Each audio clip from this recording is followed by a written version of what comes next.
Hello and welcome, everybody. FSA and those beyond. Another edition today of Speaker Spotlight. It is my distinct pleasure to introduce you today, for those who don't already know him, to Eric Rozenberg. Eric's been a member of FSA for a while, for a few years. And Eric, I've talked to a couple other guys that I called international men of intrigue. And I'm going to call Eric an international man of intrigue. Eric, how you doing, man? It's good to see you again. I'm good, James. Thank you for having me. And hopefully people will be able to understand what I say with my accent. So thank you so much. That should be no problem. No problem, man. So here's what we're going to do. We're going to jump straight in. And what I'd like to do is I'd like to ask you to tell us what you do. And I'm going to ask the question a little differently. Describe your business the way you would describe it to a potential client, and then kind of give us a description of how you would describe it to one of your colleagues in FSA or NSA. And the reason is because when we're describing it to a client, we're describing what we can do for them. When we're describing it to our colleagues, we're describing what our business is like and maybe how they can incorporate some of those things. Very good question. For the ticketing part, I say to the people that don't know about the CQTix that we basically are the leading SaaS technology in ticketing that help them fighting the bots, secure the stadium, engage better with their audience. And then I explain about blockchain. I explain about the different customers we have from the Champions League to opera, museums. And that's really try to focus on their needs. And when I speak with people in the industry, well, they know about what we do, although we're white label. So we, as I always say, we don't charge outrageous fees to cover our marketing expenses. So that's a little bit how I present things, and really focusing on the needs and the pain of people we serve. And when it comes to even business formula, basically I have a podcast, The Business of Meetings, which has over 50 episodes now. And it's really providing information for business owners in the meetings and event industry. But what I do specifically, because I don't plan meetings after having done that for many years in many countries, you know about Yoda in Star Wars? Yes, absolutely. So I'm Yoda for business owners. I help them with getting new clients. I help them with managing and developing their business. And I'm the behind the curtains. I do some movement. Awesome. Hey, let me ask you, what's your background that led you into the meeting planning and the structure and all those sorts of things? How did you get there? Total serendipity and trusting my guts. So I studied business back in Belgium. I think it's called a Master in International Management Science. Basically, it's business with some mathematics, physics, and chemistry. But what really changed my life is ISEC, AIESEC, which is the largest student organization in the world. It was started in 1948 by several countries in Europe with the idea that just after World War II, if kids work with each other, they're not going to kill each other. And it evolved into the largest student association in the world with now over 160, 170 countries. And what I love, it is absolutely no discrimination in base of your sexual preference, gender, color, religion, nothing. And so it opened a world of possibilities to me. It's absolutely phenomenal. I still have friends all over the world thanks to that. And I went to many conferences and I went to many congresses. And then when I graduated, I knew I didn't want to work for a large corporation because I don't fit in that. And I didn't know what to do.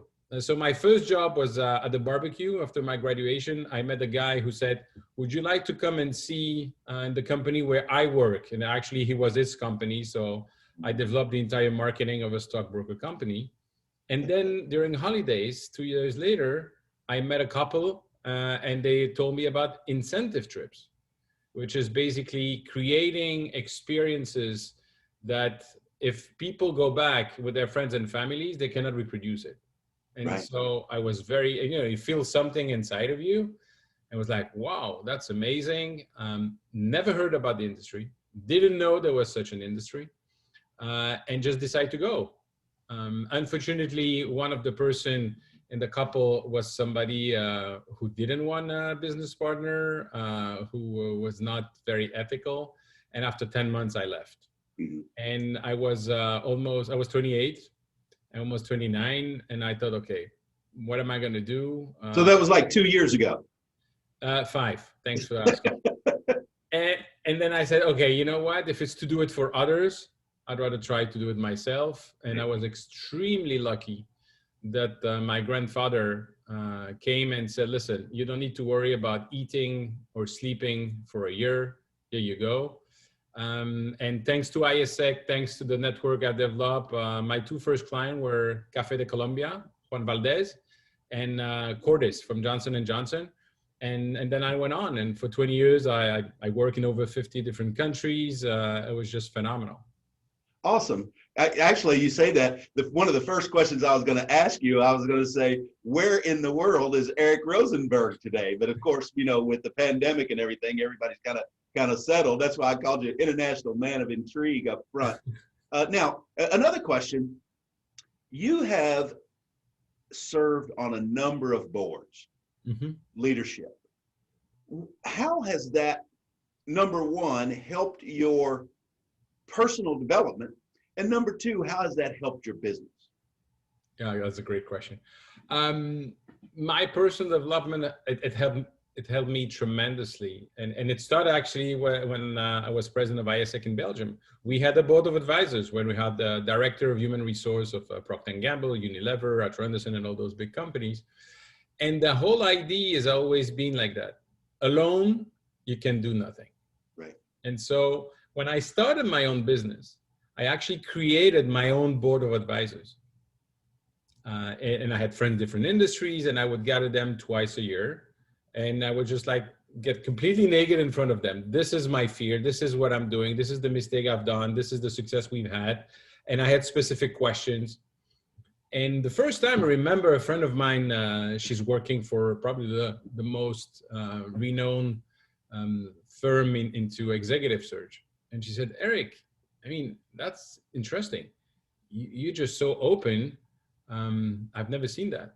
I said, well, thanks for telling me that. But basically, I believe that the more I'm open, the more you're going to be able to tell me exactly what you think. I'll make my own decision at the end. Obviously, you need to be able to do that with people you trust. But so being on advisory board or sharing board, I'm learning a lot, actually, by listening to the other point of view, by being able to confront ideas. And I truly enjoy that. Now, how does it help my business? I've been extremely involved with MPI. I was privileged to serve as the first person from Europe to become international chair of the international board. But at the end of the day, I didn't have any direct business from it because I had my own corporate event agency. It was good for me to know who I want to be talking to or working with in different countries. What are the different trends? What I should be aware of? And again, getting ideas to structure my business, to grow my business, to focus instead of trying to chase different shiny object at the same time. So the direct business from the board, I actually, I cannot say never happened. That's not jumping into my mind right now, but that was not the primary reason why I've always been involved in board. Now I'm coaching people in Accelerator in EO, Entrepreneurs Organization. I'm starting to coach them because I always learn by trying to help people. That's the bottom line. Yeah, you said something that that kind of sparked me when you were talking about the fact that having people that you trust and being able to get to them helps you learn what you need to do. One of the things that I'm in the hospitality space, and the first thing that I tell people or business or companies, especially in the hospitality industry, is that you have to have a mirror, right? You have to be comfortable with the mirror, because the mirror is going to tell you exactly what you look like. right? And those people that are surrounding you, they're that mirror, right? If you trust them, they're the ones who have the ability to tell you what you need to do. Maybe what you're doing great so that you can accelerate those things. But when you have that mirror, it certainly helps you. That's what I heard you say. Is that kind of what you're talking about?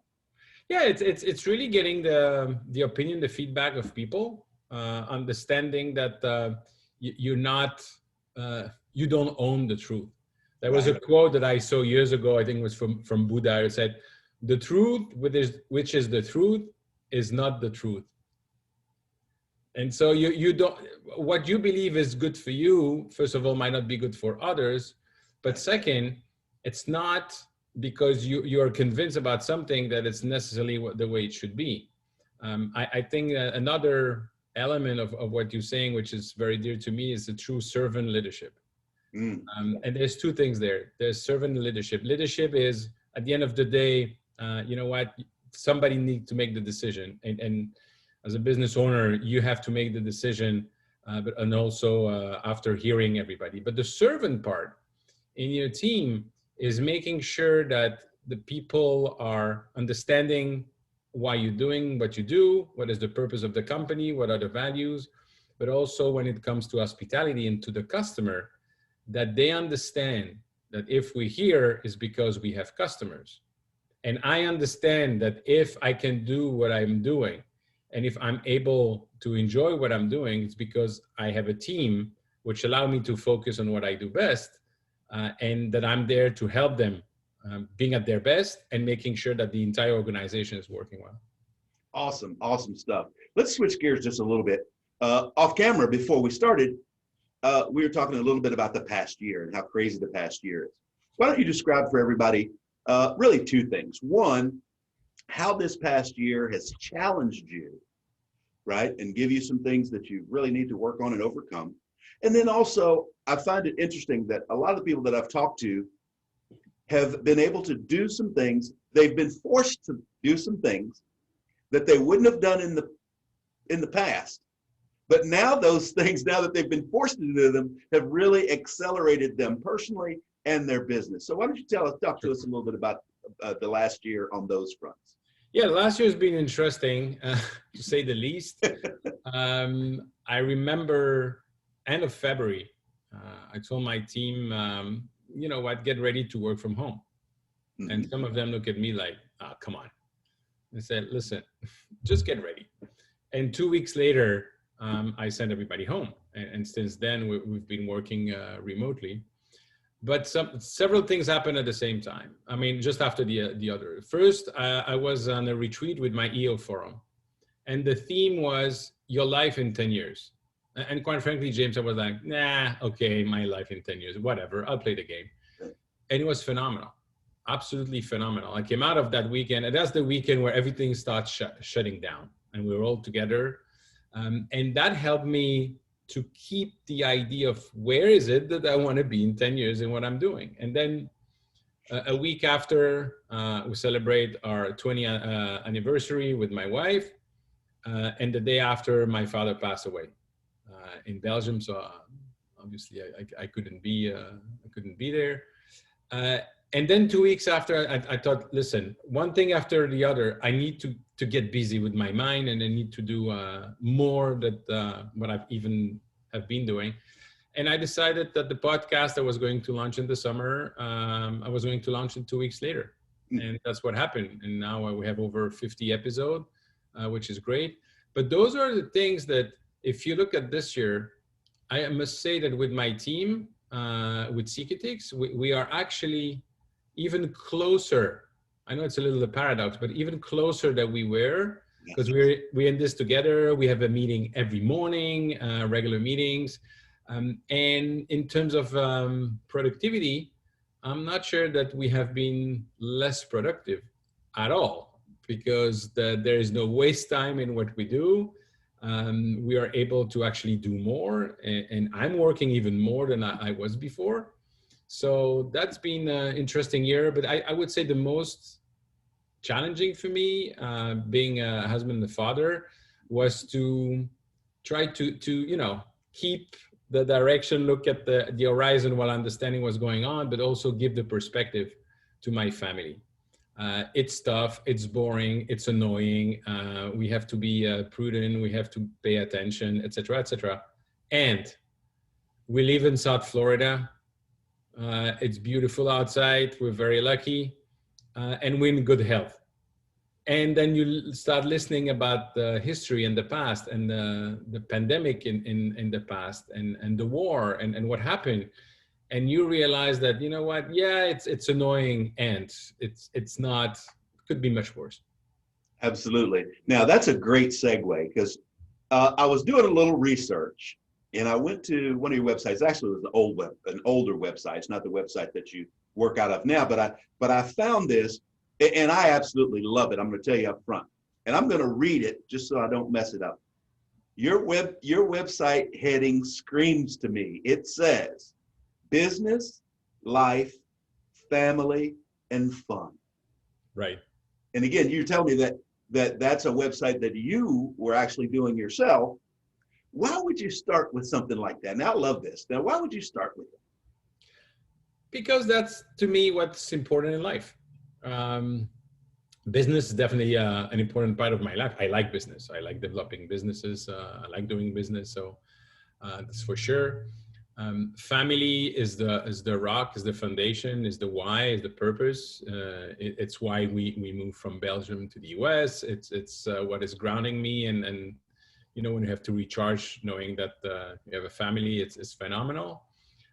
Life, because there's nothing more precious than life. And I'm not, you know, making this up. Every morning I wake up and I'm grateful to be living and to be living in South Florida and be in good health. And fun, because what is life without fun? Right. It is, you know, people are sometimes too serious, or they are impressed by title or function or whatever it is. And I'm not, but I like to have fun. I just give you one example. When I had my corporate event agency back in Brussels, one of my clients was Kellogg's, Kellogg's Belgium. And I remember going, meeting with the board in the summer. And I didn't have a jean, so I had the pant. I had the shirt, a tie, and a jacket. So I was not in suit. And it was very conservative. And the company was, you know, great people. And I remember the CEO at that time looking at me and telling me, Eric, you're very relaxed the way you're dressed. And I smile, look at him, say, what, I have to come in with a tuxedo here? So everybody laughed. And we had the follow-up meeting the following week. And the following week, I show up with the tuxedo. So I guess you can do great business. You can be an amazing professional without taking yourself too seriously. Absolutely. That's great stuff. So tell me, like now, if I were to say, Eric, what do you do for fun? What's fun for you? And I'll include your family. What's fun for you and your family? What do you guys like to do? Right now, we cannot do what are our favorite things, which is traveling. Mm-hmm. So I've brought my kids. I basically use all the great connection I made in the past with people all over the world to bring my family there. Right. So you know, the last great trip we took was in India. It was absolutely phenomenal. Obviously, we cannot do that. So you're a long range couch surfer. Yeah, right. Exactly. But you know, I love contrast as well. So the year after, we did the West Coast, the parks in an RV. Really? The 5 of us for 3 weeks. That was fun. And we didn't sleep once in an hotel. So, you know, it's I love the contrast, love discovery. I love traveling. Now for fun, I like to do some sport, although I'm not doing much of the tennis right now. I love reading. I love watching movies. I love playing, you know, with the backgammon of stuff like that. And I wouldn't call it fun, but very enjoyable. I just like to sit down with friends, have a good cigar, and have an awesome conversation. Awesome. So here's what we're going to do. Next year, we're going to do a fundraiser All right. And we're going to have you versus Gene Maroney on the tennis court against each other. And we'll do that as a fundraiser. I don't think it's fair to me, but I'm okay. For Gene, anything, because quite frankly, if I'm a member of FSA, it's thanks to her. Bruce introduced me and said, you should be a member of NSA, which I have known for years. And then, you know, the red tape about proving how many times, I said, you know what, forget about it. And Gene said, no. And she helped me with that. So for Gene and for you, I'll do it. But I don't think it's fair to me because I heard she's a very good player. So here's what we're going to do. We got a couple more questions for you. One of them is very specific. What does the boss want? The reason I ask that question is because this is I'll give us a little from your book, the book entitled Meeting the C-Level, Meet at the C-Level, okay? And you talk about driving strategy and figuring out our leadership and what our leadership wants, so that we can manage our bosses. Right. Talk a little bit about that. So the history of the book is really thanks to my business partner in Belgium and I, Georgiana. It was back during the subprime crisis. We actually developed a methodology to align face-to-face meetings with the strategy of the organization. And the rationale was, I was going, you know, with some prospects, speaking with commercial director and asking them, so why do you do the sales meeting? And the answer too often was, because we do it every year. I was thinking that, oh my God, this is not gonna fly. How can you justify that to your board? How do you justify the expense? And also how do you measure the return on that? So we basically developed this entire methodology and start having great business cases and actually have new business despite the economic environment. And then I turned to George one day and said, we should write a book. He said, great idea. Who's going to write it? I said, well, I was hoping you would. He said, nope. So the book was never written. Then we moved to the US, my family and I, in 2013. And I started speaking with some friends here. And the same thing happened. I said, you should write a book. Every time you go to a customer, when we speak about what we do, you come up with questions that we never asked, because basically I'm not focused on logistics. I'm first focused on the pain of the customer, pain of the corporate, which is their market, their competitors and everything. And then I decided to write a book. And so the whole book is targeted at two types of people. The first one is anybody who owns a business in the meetings and event industry. And it's really what you should ask, how you should position yourself, and what you should do in terms of aligning what you do with the objective of your customer organization. And the second part is really the boss, the C-level executive who are making the decision and who have the budget. What is it that they want? And if you understand what they want, then you'll be able to sell better, because you're not going to come and say how great you are having organized a 10,000 people meeting. No, you're going to focus on them. So what are your competition? What do you try to achieve? What do you expect the people coming to the sales meeting to remember afterwards? What is success for you? And that's a totally different way of presenting things. And so wrote the book. It's been endorsed by 20 top people of the industry. Very grateful for that. But it's really the first book on the why of a meeting. So that's why I call it Meeting at C-Level, and then being successful and understanding what the boss wants. Awesome. Hey, so last question.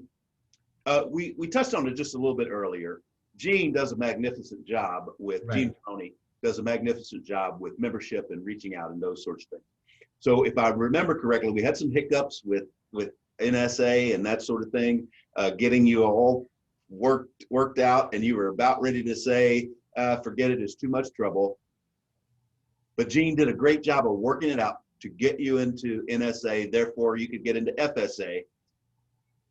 Give anybody who's interested in FSA, interested in NSA, some of the reasons why you're glad that you didn't walk away at that moment. Yeah. Right. And you stuck around because obviously there are a lot of benefits. If nothing else, besides you get to hang out with cool people like me and Gene and exactly. And Bruce and that sort of thing. But tell those who are interested even those Academy members, why they should stay on and what they should do to continue on in FSA and NSA. Yeah, absolutely. And to be very fair, it's not there was hiccup with NSAs. It's just there are rules and there are boxes to fit in. And as I said earlier on, I'm the worst on earth to just go with this is what you have to do. Whatever. So she helped me a lot with that. And I am indeed very grateful that I did that, because whether it's NSA or FSA, and the NSA conference is really meeting speakers from all over the world, and again, hearing from others what they do, what they think, giving you new ideas, meeting new people, and also being introduced to potential opportunities, which is great. And as far as FSA is concerned, especially the people also in the academy, and I'm coaching one of them, which is great. You know, it's like anything. The more you put, the more you get. Right. And there is no one specific thing. I just know that being a member, going to some of the meetings, being able to hear from others and to tap into the knowledge and the experience of others is extremely helpful and very enjoyable. And it's part of the community here. Awesome. Eric, I want to thank you for your time today. And I want to tell you, I just want to remind you that if all goes well, our last meeting of the year, the June meeting, okay, will be in person. It was going to be a panel meeting. And because of your meeting and planning experience, you may get a phone call from me between now and then for you to sit on that panel. I know I just sprung that on you, but you never know. We'd love to get some more of that insight from people who actually put on meetings, because we are dependent on corporate people who develop meetings for their businesses and the outside vendors who set up these meetings. So, we'd love to have a little bit more of your insight there. So Eric, man, I hope we get together pretty soon. Certainly, I'm not a big cigar smoker anymore. I used to be, but we can get together. Me neither. I love it. We'll get to see each other June. So I'm going to give you the last word, Eric. Oh, thank you. No, I want to thank you for inviting me. Happy to help whenever I can, and just looking at the future. As Winston Churchill used to say, when you go through hell, keep going. The light at the tunnel is coming. The vaccine is rolling out, and we need to be a little bit more patient, and we'll get back there. Awesome. Eric Rozenberg, professional member of the Florida Speakers Association and the National Speakers Association. Guys, everybody, I've got a great lineup. So next week, we're going to have Julie Thompson on the Speaker Spotlight. So this is James Henderson, President of the Florida Speakers Association, and I'll see you next time on the Speakers Spotlight.